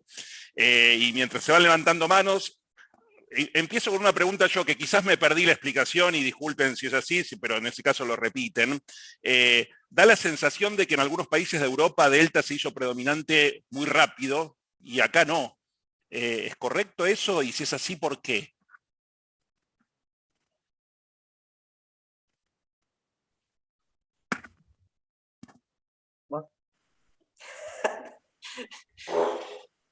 Bueno, yo digo algo, vos complementás, Caro.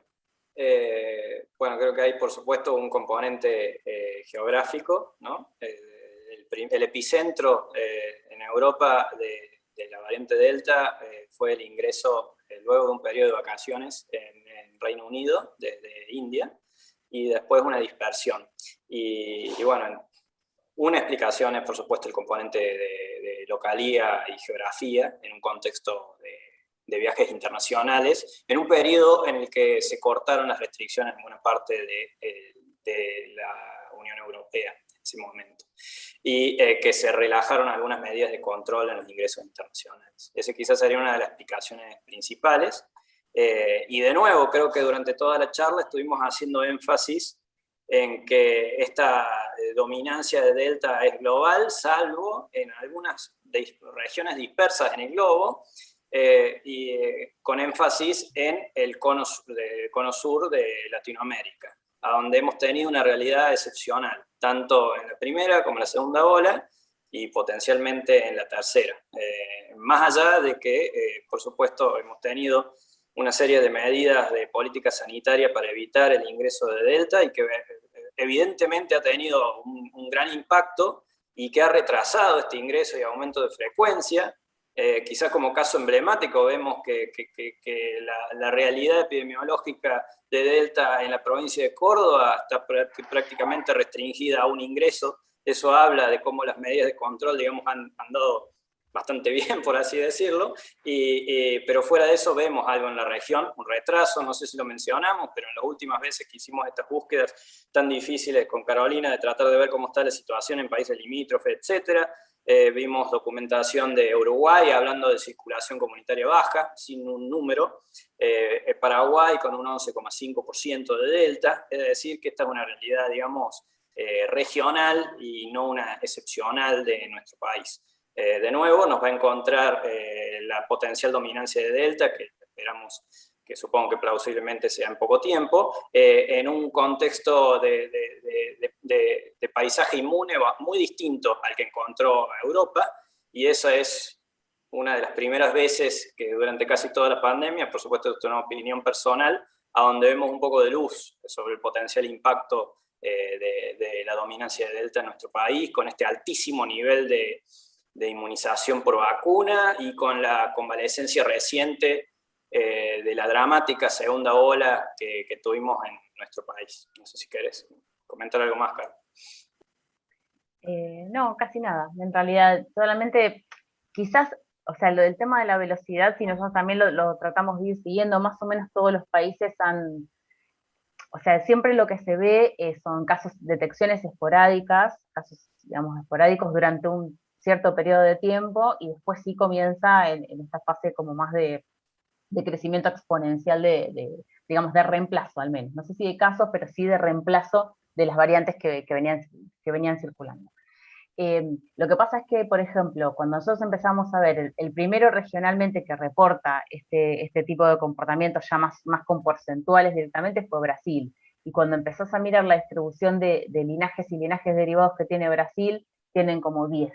O sea, esto quiere decir que con estos estudios de filogenia primera podemos detectarlo ¿no? Podemos detectarlo intrasublinaje, podemos detectar hasta cadenas de transmisión. Pero a nivel de una clasificación que es todavía más macro, que es ver directamente que son grupos filogenéticos grandes, y ya eso te da que tienen una diversidad mucho mayor, quiere decir que tuvieron un montón de ingresos. O sea, eso puede acelerar sin duda, porque, a ver, en forma teórica, para que los virus se establezcan en las poblaciones, no tenés que tener un solo ingreso, tiene que haber muchos, porque muchos son contenidos, no se transmiten por medidas de contención o simplemente por la biología, que no todas las infecciones se van a transmitir y establecer en nuevas poblaciones. Entonces, en términos teóricos, podemos pensar que más ingresos hacen que se acelere llegar a esos porcentuales tal que comienza a levantar esta curva. Pero no lo sabemos realmente por qué puede haber sido. Seguramente la contención o tratar de retrasar los ingresos es una herramienta sumamente importante, pero bueno, no sabemos si es realmente el factor que ha hecho que en toda América del Sur, porque yo por lo menos no tengo presente exactamente cuáles fueron las políticas al respecto en los demás países, si eso hace que en términos regionales uno lo pueda ver como que toda la región está retrasada por ese tipo de medidas, o solamente lo podemos pensar para nuestro país. Genial, gracias a ambos por la claridad. Creo, Willy, que aplica la pregunta de Nora, porque, viste, ahí, no sé si lo leyeron, Nora está preguntando cómo explicaría el caso de Israel, que está altamente vacunado, pero sin embargo se vio muy visiblemente. Y yo lo quería sumar con una pregunta que tenía yo, que era este tema de que nosotros venimos bien, porque bueno, justo nos estamos vacunando un montón, digamos, como que estamos con, no sé, con fuerte, no sé, anticuerpos o proxy, lo que sea, pero quizás en 4 o 5 meses no vamos a tener, o sea, vamos a tener gente vacunada, pero no recién vacunada, y quizás ahí tengamos el ingreso de la gente de las vacaciones, ¿no? Como, no sé, que vuelve de las vacaciones. Eso no es un punto que habría que considerar, un punto como débil. Sí, bueno, puedo empezar a comentar lo de Israel. A ver, las noticias que nosotros teníamos de Israel es que ingresó en población pediátrica, que no estaba vacunada. Y después sí, una vez que ingresa y que se empieza a transmitir, por supuesto que esa persona tiene contacto con población vacunada porque conviven con sus padres. O sea, una vez que comienza a ver, y eso también pasó en Estados Unidos, seguramente muchos de ustedes podrán tener por ahí los casos mucho más frescos que yo, pero ingresan población no vacunada, una vez que tenemos una alta circulación del virus, tenemos mucha más probabilidad de estar en contacto, cualquier persona, los vacunados también, con el virus circulante, y entonces sí podemos tener ahí, recién después, las transmisiones en vacunados. Pero lo mismo en Reino Unido también, ingresó en población joven, que tenía menos cobertura vacunal, o tenía, digamos, menos, o no la tenía en ese momento, ¿no? Fue como en abril. Por lo tanto, entiendo que si bien uno puede medir a un país en forma porcentual respecto a su cobertura vacunal, mientras queden estos resabios de la población que quedan sin vacunación, donde tienen una mayor probabilidad de que las infecciones se transmitan, digamos, sin ninguna limitación, bueno, vamos a tener estos brotes. O sea, comienza por ahí, pero después sí se expande, ¿no?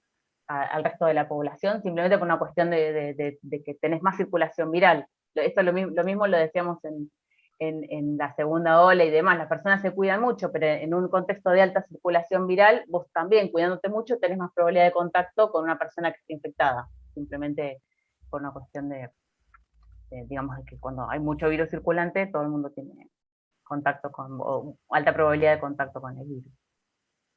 No me acuerdo la otra parte, lo de los viajeros. No sé qué el tema de Israel, digo, ¿no? Sí, pero era más o menos parecido. O sea, me parece que lo que vos dijiste es eso, digo, que una vez que ya hay suficiente masa crítica, bueno, ya no importa mucho si estás vacunado o no, digo, la vacuna te ayuda, pero ya no te protege de que te contagies, te ayuda de que no te agarre grave, digamos, pero te vas a contagiar si hay mucha gente alrededor tuyo. Creo que eso es lo que entendí. Gracias. Sí, hago 2 comentarios súper cortos, de acuerdo con todo lo que dijo Caro. Creo que otro ejemplo de esta heterogeneidad que va más allá de los porcentajes, por ejemplo, se ve, ella hablaba de rangos etarios desprotegidos, también lo podemos ver, por ejemplo, el caso de Estados Unidos, donde tenés de distintos estados o geografía con distintos porcentajes de protección por inmunización, de acuerdo a veces a estados más republicanos que otros. Bueno, está Ernesto por ahí, quizás para hacer algún comentario sobre eso. Y después también otra cosa, esto yo no sé, me parece que es el terreno especulativo, quizás Daniela puede comentar, pero también se habló con el caso de Israel, de que quizás podría haber algún componente sobre la estrategia de vacunación que incorporó un intervalo entre dosis mínimo. Bueno, por la alta digamos, cantidad de dosis que disponían, etcétera, y que quizás otros países que podrían tener una cobertura quizás un poquito mayor con respecto a los procesos de protección, estoy hablando de casos sintomáticos o infección, podría ser en lugares donde los intervalos entre dosis eran un poco más prolongados, algo que aprendimos de Reino Unido y que eventualmente se implementó en distintas regiones del mundo con grandes resultados. Genial, Humberto. ¿Más preguntas? Yo, mientras se animan, leo una de YouTube, ¿está bien? Tengo a Cecilia C., que dice, así como se mencionó que la cadena de Córdoba no se encontraron en las bases de Perú, ¿sabemos algo de la cadena de Cava? La cadena de Cava se relaciona con casos de Estados Unidos. Lo que pasa es que hay mucho delta secuenciado en Estados Unidos. O sea, en realidad, si volviéramos a ese gráfico donde se veía se veía la temporalidad de las secuencias, casi todo lo nuevo es delta. Desde que emergen las variantes, que fue finales del 2020, se puso mucho. O sea, si uno mirara las curvas de secuencias cargadas, también va en forma exponencial. O sea, la mayoría de las que están ahora cargadas, o sea, no sé, habrá 2 millones de secuencias de delta, por ejemplo, respecto a las 4 millones, sin embargo no están necesariamente representando la cantidad de infecciones, o sea, la cantidad de secuencias no representa la cantidad de infecciones por esas variantes que han ocurrido desde el inicio, ¿no? Entonces, hay muchos países que tienen una muy fuerte, digamos, ponen mucha plata para secuenciar muchas cosas, y entonces hay muchos casos hay muchos linajes de delta, de hecho, que son directamente de casos, digamos, de derivados en Estados Unidos o en Reino Unido. Por ejemplo, de todos los derivados de delta que hay ahora, que si no me acuerdo mal son 33, que se los llama con letras AI. No sé si se acuerdan, pero al principio estaban estas que se denominaron Delta Plus. Bueno, Delta Plus eran, por ejemplo, dos derivados que después no circularon más, que era lo que se conocía como AI1 y AI2. Después de esos hay más de 30 de esos derivados. Hay varios que son de Estados Unidos y varios que son de Europa. Los casos de Cava, para no hacerla más larga la respuesta, se relacionan con casos de Estados Unidos como otros ingresos. Yo ahí no me detuve porque quería solamente mostrarles el estudio de brote, pero tenemos otras secuencias de Delta, que son otras introducciones de Estados Unidos, y eso se ve bastante claro en los árboles. Y después hay virus que sí por ahí circulan más por no solo Estados Unidos, sino México, Estados Unidos. Hay algunas cadenas relacionadas con eso, pero el caso en particular, el del brote de la institución, se relaciona con muestras desde Estados Unidos, ¿sí? Ahora, uno asume que tiene que ver con viajeros que hayan ingresado desde esa localización solamente por una cuestión temporal. Este análisis específicamente no determina la dirección de la transmisión, pero sí lo conocemos por términos de mirar solamente las fechas de las muestras y tener la información epidemiológica detrás, ¿verdad? Pero bueno, de nuevo, las muestras que se secuenciaron para ese estudio puntual no tenían vínculo con turismo. Asumimos que la cadena ingresa desde ahí, por casos no detectados por el sistema, y sí los vemos en estos que es donde emerge y donde salta. ¿Más preguntas? Buenísimo. Tenés algunas para leer, Willy, si querés, en el chat. Te hago trabajar a vos, que hice trabajar al principio. Bueno, mientras las voy buscando. Las últimas, tenés ahí, mira, tenés una de Martín. Sí. Cuando decimos que el virus entra por población pediátrica sin vacunación, y dado que estas vacunas no evitan contagios, ¿de qué manera estas variantes, ¿qué dice ahí? Vacunas debe ser. Vacunas disminuyen la circulación comunitaria? Claro. Sí, me parece que es un poco lo que trataba de comentar antes, en el sentido de que si bien las personas vacunadas se pueden infectar y pueden transmitir la infección, la duración de la infección en la persona vacunada, tanto para Delta como para otras variantes que también se ha estudiado, disminuye. O sea, la idea es que las personas resuelven la infección antes, por lo tanto tienen menos tiempo para poder transmitir la infección. Y por otro lado, si bien pueden tener cargas virales de la misma magnitud, o sea, medido desde la detección de genoma viral o la cuantificación de ese genoma, la duración de virus infectivo en las muestras respiratorias de esas personas es menor en el tiempo. Por lo tanto, todo eso confluye a que tengan menor probabilidad de transmisión que una persona. Puede contagiarse, puede enfermarse incluso, en algunos casos puede transmitir, pero eso lo hace con menor probabilidad y durante menos tiempo que una persona no vacunada. Eso en términos poblacionales se manifiesta que a la larga la vacuna sirve como una protección a nivel poblacional para ir frenando la transmisión. Porque esto de que las vacunas no frenen la transmisión no ocurre solamente en SARS-CoV-2, o sea, ocurre en un montón de otras infecciones virales, digamos que las personas se pueden infectar igual. O sea, desde polio hasta rota, o sea, hay un montón de infecciones que las personas van a tener igual. Lo que estamos evitando es que esa persona tenga una poliomielitis por poliovirus o que tenga una gastroenteritis severa por rotavirus.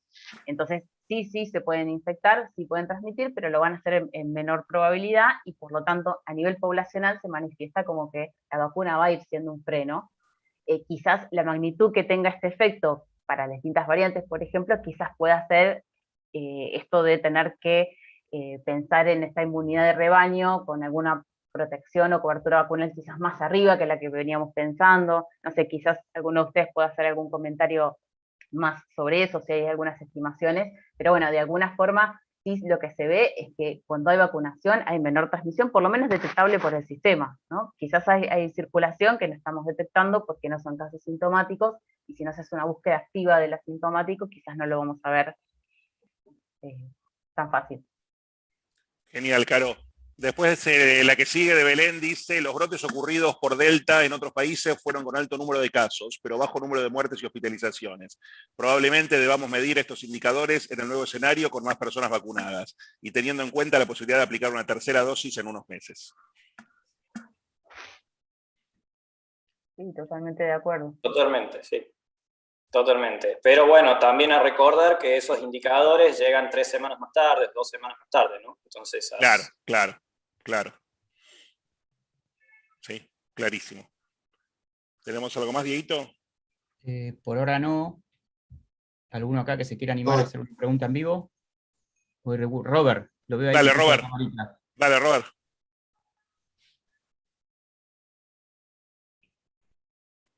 Está tomando carrera, Robert, ya viene. Sí, se le quedó ahí, quedó quietito. Mientras viene Robert. No, creo que el laburo que hacen. Robert, repetí, por favor, que no se escuchó nada. Yo creo que ya Robert... Más saludar a Humberto y a Carolina. Le escucho 2 palabras y deduzco todo lo que había alrededor. Es espectacular el laburo que hacen. Mientras Robert recupera conectividad, dale, Sol. Bueno, yo no sé si tengo bien la conectividad, no me veo. Sí, dale. Bueno, yo quería saber si hay alguna evidencia de que en el caso de Delta la estacionalidad del virus sea menor, ¿no? Porque me da la sensación que, a diferencia de lo que pasó con las demás olas, en el caso de Delta lo padecieron durante el verano. Entonces por ahí uno piensa, bueno, ya llega el verano, sabemos que ahí hay una baja de casos, Delta está llegando como justo con eso, que bueno, nos trae más uso del aire libre, los espacios ventilados, las vacaciones escolares, etcétera, pero no tengo tan claro si en la experiencia internacional eso realmente se cumple, esa estacionalidad para el caso de Delta. Me gustaría saber qué se sabe al respecto. Debe ser para Humberto la pregunta porque fue en cordobés, así que... Hola Sol, no, la verdad no tengo idea, pero creo que el paisaje de estacionalidad es muy difícil de implementar porque lo que mencionas sobre estas terceras olas europeas en verano es una cosa, pero hay países de hemisferio sur que también tuvieron un reemplazo de sus variantes por Delta en otros periodos climáticos, así que no sé, yo la verdad que más allá del impacto que entendemos en la transmisión y que aplica no solo a Delta, sino a otras variantes, pero mucho más a Delta, por esto de mayor acumulación viral, etcétera, que como que pone en juego de vuelta lo de repensar los protocolos para evitar la transmisión de un virus que acumula mucho más, que es muchísimo más transmisible que lo que conocíamos, pero más allá de eso, yo la verdad que la literatura de estacionalidad la desconozco totalmente y entiendo su potencial impacto, pero no puedo decir nada. No sé, Caro, vos. Sí, no, tampoco tengo, no recuerdo haber leído nada específicamente para Delta, sí en términos generales, algunas asociaciones respecto a la temporalidad, pero es más vinculado con el comportamiento humano asociado a una temporada más cálida o más invernal, con la ventilación y demás, o el tema de eventos sociales un poco más frecuentes, que con en sí alguna variante. O sea, las variantes son realmente cambios que quizás a nosotros lo vemos como cierto impacto epidemiológico diferencial importante, pero en realidad sigue siendo el mismo virus. Entonces, hay un montón de características que si bien las queremos asociar como algo propio o intrínseco de una variante, en realidad hay que sopesar cuánto impacta esa característica intrínseca biológica respecto a comportamientos humanos, por ejemplo, que pueden de alguna forma quizás impulsar mucho más lo que tiene que ver con la emergencia de un brote, una epidemia o un contexto epidemiológico, que lo que puede ser una característica biológica de un virus diferencial, que si bien los estudios que hay para Delta sí han mostrado una mayor transmisión, hay muchos países que en realidad no presentaron niveles de transmisión de Delta mucho más altos que, por ejemplo, Gamma. Entonces, hay algunos estudios en ese sentido. O sea, en términos generales sí, Delta impulsó terceras olas en donde ingresó, excepto en América del Sur. Pero bueno, es una característica biológica que hay que evaluarla en el contexto donde se han hecho esos estudios, que también, por ejemplo, podrían estar en casos en países con mucha apertura o con niveles de vacunación heterogéneos. O sea, es muy difícil discriminar lo que podría ser específicamente el comportamiento asociado a una variante, o sea, por sus características biológicas per se, respecto a todos los otros factores que te pueden cambiar ese cálculo, digamos, todas las otras variables que podrían estar involucradas en tener una mayor transmisión en un contexto específico, en una población específica y en un momento del año específico. Entiendo. O sea, no sé si alguna vez van a salir esos estudios tan así que podamos decir si es separar, Delta claro, asociada. Sí, me parece que es muy difícil hacer esa discriminación de variantes. Lo mismo pasa cuando se hacen estudios de severidad, por ejemplo. ¿Por qué nos costaba tanto para Gamma saber si era más severa o no? Porque en realidad los estudios eran, o comparando, Gamma con circulación fuerte en América del Sur, era Gamma comparando Brasil, primera ola con segunda ola, con lo cual tenés un sistema de salud en una situación completamente diferente, porque desde la preparación hasta la saturación, entonces vos comparabas, ok, era el mismo país, misma población, más o menos, pero eran contextos epidemiológicos distintos. Entonces es muy difícil, habían salido, inclusive con esto de la edad, ¿no? Que en el momento estaba, que era más severa en población más joven, o sea, todas las segundas olas en todos los países fue asociada un poco a población más joven. Ahora, si eso es por las variantes, o eso es porque era población más joven la que tenía que salir un poco más a trabajar o a moverse en eventos sociales después de haber estado en cuarentenas o en lo que sea durante un periodo previo anterior, era difícil de comparar.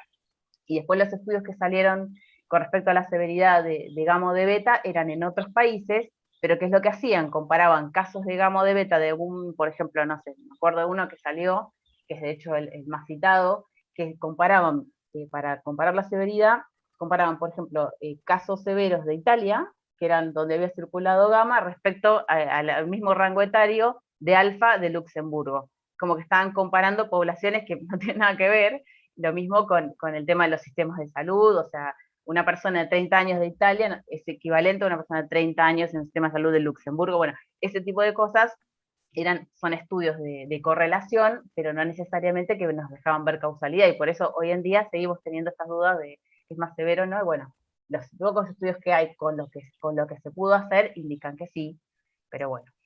Claro, yo lo que pensaba, lo decía más que nada pensando en Inglaterra e Israel, donde durante los veranos anteriores no llegó la segunda ola, sino que llegó cuando, digamos, ya iban llegando a fin de año. Entonces es como si Delta hubiera roto ese patrón, que bueno, un año no alcanza para definir un patrón, ¿no? Entonces nosotros estábamos viendo siempre como el espejo, ¿no? De lo que va pasando allá y lo que va a pasar acá, y entonces ahora ese espejo me resulta un poco más preocupante, porque se acerca el verano y uno, no sé, tenía esa idea de que se podía quedar más tranquilo, y ahora ya pareciera que no es tan así. Otra pregunta, ¿puedo hacer una segunda, Willy? Dale, y después vamos con las 3 o 4 que quedan en el chat. Ustedes contaban el tema de esta asociación por parte de los genomas que les había permitido de alguna manera establecer cómo habían sido las redes de ingreso, y mencionaban la importancia de lo que era Buenos Aires, que obviamente uno lo primero que piensa es en Ezeiza, y de hecho los casos de Córdoba también venían de Ezeiza, pero lo que a mí me surge como duda es si apareció algo que nos haga pensar que en las ciudades de frontera, o por lo menos las ciudades de frontera que tengan más interconexión comercial, quizás en el norte de Argentina, hay una prevalencia de Delta mayor que en otras ciudades, como para valorar esta hipótesis de que los camioneros o lo que es la frontera terrestre es mucho más porosa y que no tiene tanto sentido, supuestamente, tomar medidas con lo que son los aeropuertos. Y yo en lo personal no tengo información respecto a la prevalencia por región. No sé, Marian, si está por ahí y tiene ganas de hacer algún comentario, pero se están haciendo proyectos para hacer específicamente vigilancia en algunos lugares, y sí con los ingresos más comerciales, ¿no? De estas fronteras por ingreso con camiones y este tipo de cosas. Pero no sé si actualmente hay datos de eso, como para que uno pueda resumirlo. Hola, Mariana. Perdón, respecto de, ¿qué tal? Buenas tardes a todos. Buenas tardes, no, bueno, sí, ya casi buenas tardes. Y bueno, primero felicitaciones a los chicos, siempre es un placer escuchar a la gente que forma parte de este gran proyecto, del que venimos trabajando hace un montón. Respecto de la pregunta de la vigilancia de fronteras, les cuento que hay a partir de interacciones con grupos que están haciendo cosas similares en países limítrofes, en particular con Brasil, con el consorcio Coronaómica, que es algo similar al Proyecto País. Se empezó a trabajar hace un tiempo en lo que era, o sea, porque, bueno, esta pregunta de qué pasaba con, por ejemplo, las fronteras terrestres, que había mucha vigilancia a nivel de aeropuertos, y que la pregunta era qué pasaba a nivel de las fronteras terrestres.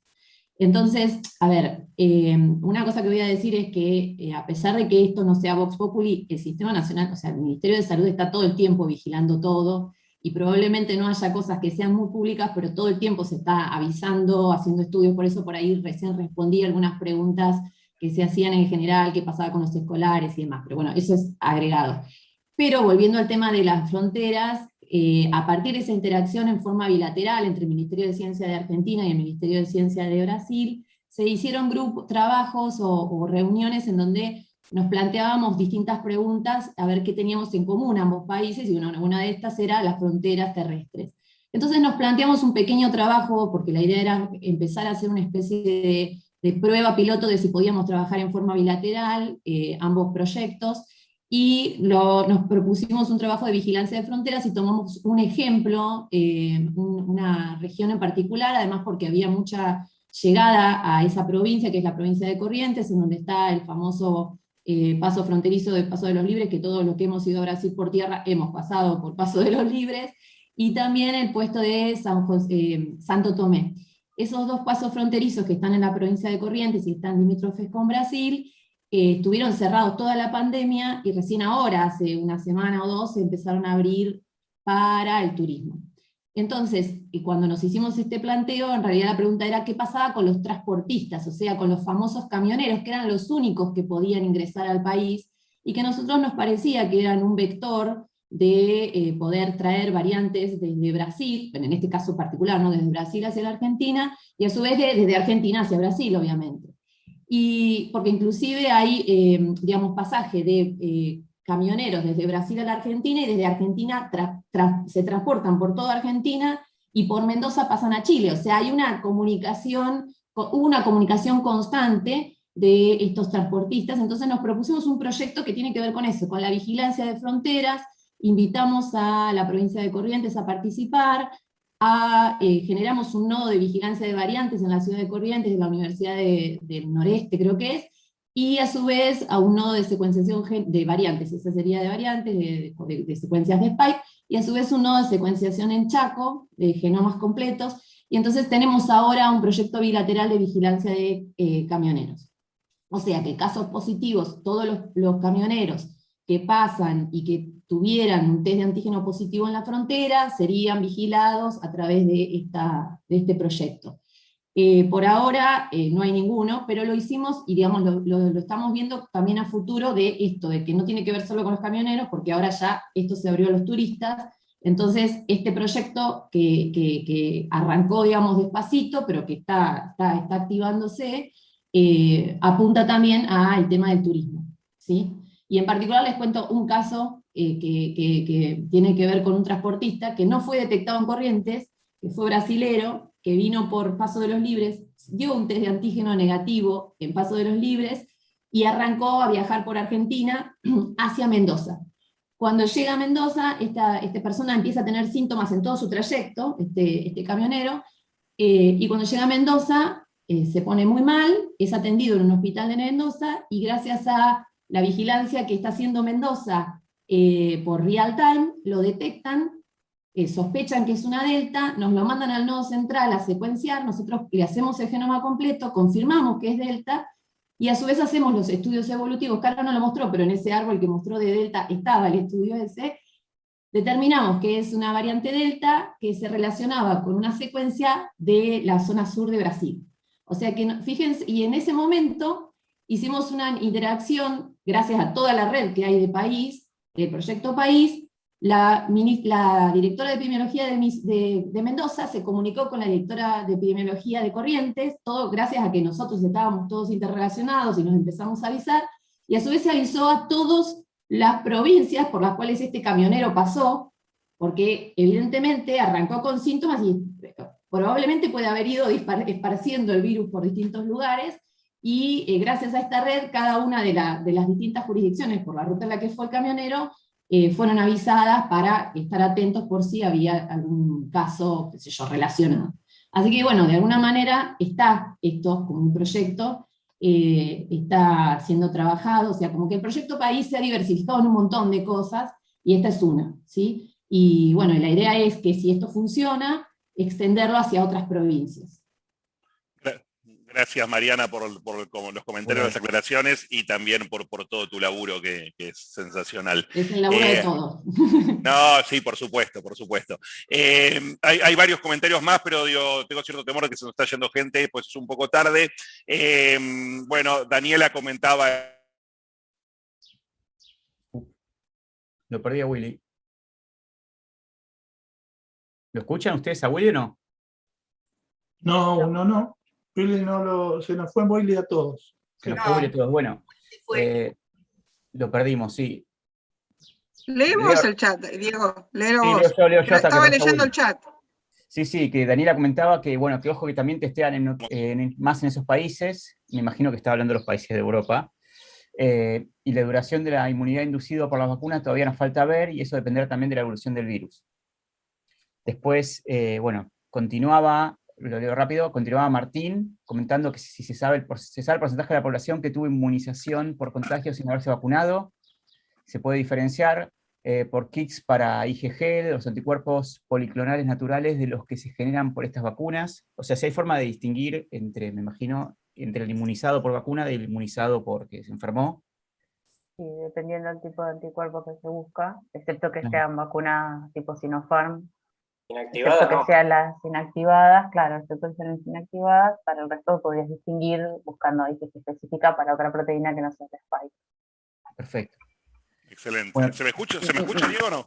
Recién Ahora. volviste. O sea, ahora si querés leerle Inés y el de Viviana. No, yo lo que comentaba es que creo, no sé si se llegó a escuchar, que decía que en algunas estimaciones que teníamos nosotros, alrededor de la mitad del país había pasado por el virus, Sí. que eran más o menos estimaciones que habíamos compartido con algunos de ustedes.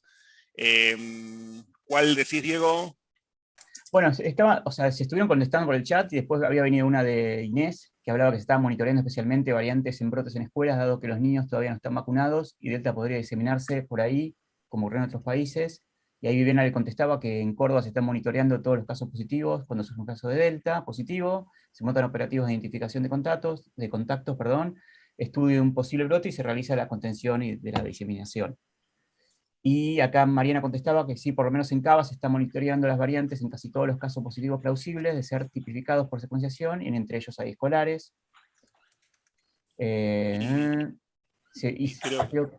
Creo que no queda nada más, ahí se estaban diciendo sí. Sí. Y, Creo que estamos, Diego. Nada, sí. agradecerles de vuelta a Humberto, a Caro, a la participación de Mariana. Buenísimo el seminario. Voy a ver toda la primera parte que me perdí el fin de semana. Y agradecerles de nuevo. Hasta hace un rato estuvo Santi Olsevicki, que va a estar la semana que viene. Así que nada, veremos un poco de datos y de todas las cosas que Santi estuvo mostrando a lo largo de toda la pandemia. Muchas gracias a todos y todas. Un espacio espectacular como siempre. Sí, nada más que agregar. Espectacular la charla, impresionante el laburo, muy agradecido por todo el esfuerzo. Y un gran aplauso a los chicos por todo el laburo. Por supuesto. Bueno, y nos vemos la semana que viene. Bueno, nos vemos el jueves. Están invitados para seguir viéndonos si nos quieren ver. Y bueno, ya mucha más gente va a ver ahora los videos cuando lo suba. Así que bueno, esperen repercusiones. Así que muchas felicitaciones. Increíble charla. Gracias a todos. Gracias a ustedes por estar.